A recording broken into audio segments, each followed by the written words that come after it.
Governor Bagudu amassed dirty billions and is hiding it. Greetings to you all. Hope you are doing great in our respective locations. A reminder to all my subscribers, yet to be subscribers, and returning subscribers.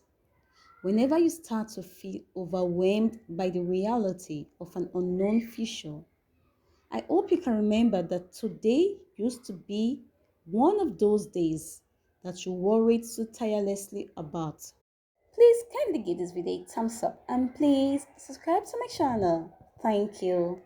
Mr. Bagudu was helped by British firms as he worked to conceal the huge wealth he made as a key member of the Abacha plunder machine. 11 years ago, Abubakar Bagudu, the current governor of Kebbi State, but then a senator, dispatched a delegation to Singapore in search of a new haven to shelter its controversial wealth, which is a target of ongoing forfeiture proceedings by the United States Department of Justice. Investigators say the huge funds warehoused offshore is part of billions of dollars Mr. Bagudu helped the Sani Abacha family to steal from Nigerian in the 1990s. Refueled by Farre and Co., a prestigious centuries-old London law firm that has represented the British royal family, Mr. Bagudu's choice of secrecy provided in Singapore was Asiakiti Trust, an entity notorious for helping clients hide behind opaque offshore trusts to launder dirty money across borders. The Monetary Authority of Singapore (MAS) imposed a fine of $1 million and $100,000 on Asikati in July 2020 for serious breaches of anti-money laundering and counter-financing of terrorism regulations between 2007 and 2018. When on February 23, 2010, Mr. Bagudu's delegation, comprising his brother Ibrahim Bagudu and London lawyer Ben Davis from Bryan and Partners, now a part of PCB Bryan, met with Asikati's officials, they registered his preference for a new structure of secrecy to oil the flow of his dirty wealth for the benefits of himself and his family. In 1997, some 13 years earlier, Mr. Bagudu had structured offshore holdings, Ridley Trusts and Ridley Group, in notorious tax and secrecy havens, Guernsey and the British Virgin Islands, positioning himself as the unseen but ultimate beneficiary. But in 2010, he wanted to terminate the Ridley structure and transfer his assets into another structure, hence the name for Asikati's service in Singapore. The reason, according to a 2010 Asikati's memo, was control. As noted in the memo, Ibrahim told the February 2010 meeting that his brother, Mr. Bagudu, the client, had become disillusioned with institutional and independent trustees of the Ridley Trust, as he and his brother had no control over their action or inaction, and suggested they feared they could lose the hidden assets. He then insisted that any new trustee arrangement to be erected in Singapore must ensure that the family cannot lose control of the assets.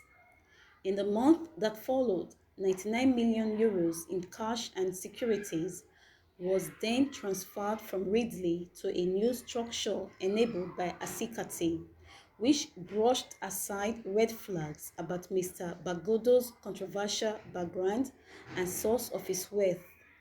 Asikati acted with advice from Ferrer and Co. and Bryan and Partners, now a part of PCB Brian documents showed. Mr. Bagudu is now known to have played an instrumental role in the Abacha conspiracy to steal and launder billions of dollars belonging to Nigerians. But how he set up complicated structures of secrecy to hide stolen money, as well as the role of his enablers, including prestigious British law firms and serious organized crimes agency, the predecessor of the National Crimes Agency, has never been crystal clear.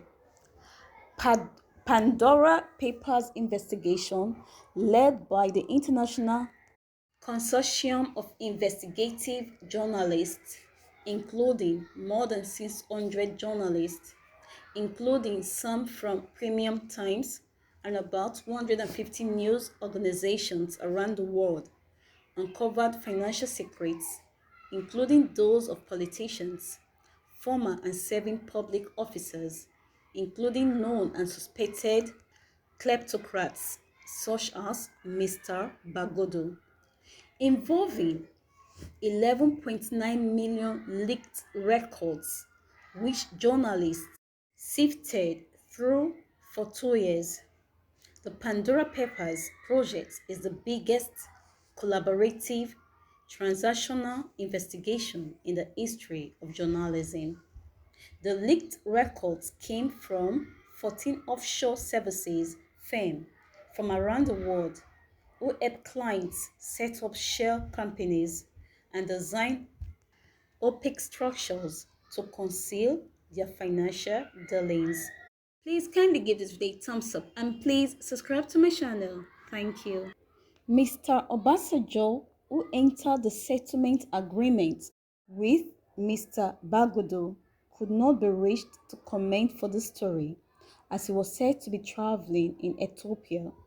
But sources close to him said it was a pragmatic step by the administration that was then desperate to recover stolen funds and that believed Mr. Bagudu could help disclose where the funds were stashed. In return, Mr. Obasanjo then signed the settlement ending all claims globally against Mr. Bagudu.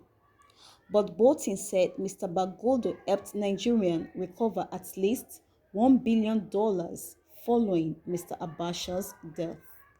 In one case in 2013, Farre and Cole helped Bagudu ensure funds were distributed to his family and resisted Asikati's level of scrutiny and attempt at enhanced due diligence.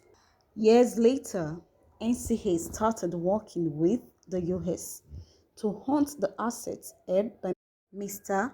Bagudu from the Abacha plunder of Nigeria. But please kindly give this video a thumbs up and please subscribe to my channel. Thank you. See the kind of leaders we have in this country. All criminals. Wow. And he's a governor. Under Buhari, I am speechless. And under Buhari, he did wedding for his son. An iPad and iPhone 12 Pro Max were given out to people that attended the ceremony. What a country. Mr. Bagudu, or whatever your name is, I don't even know if I'm pronouncing it well. The current governor is another sad story of a man from northern Nigeria, where you have the worst ravaging poverty scenario among the citizens in Nigeria. Buhari's current government, we know about this satanic rape on the nation's economic and do nothing but to continue to borrow money, to leave the nation poorer and in rains. Can't Mr. Buhari grab these men and force them to vomit those stashed away monies to be injected into the already dead economic? These guys have really milked Nigerians dry, and they are still at the aims of affairs. Many of our people are living in abject poverty, and why they live in luxury, wickedness of the highest level? God will surely judge. The most silliest thing to do is to steal what you do not need. Foolish people everywhere. Please kindly give this video a thumbs up and please click on the notification button for more updates. Thanks for watching. Bye bye. I cry for Nigeria.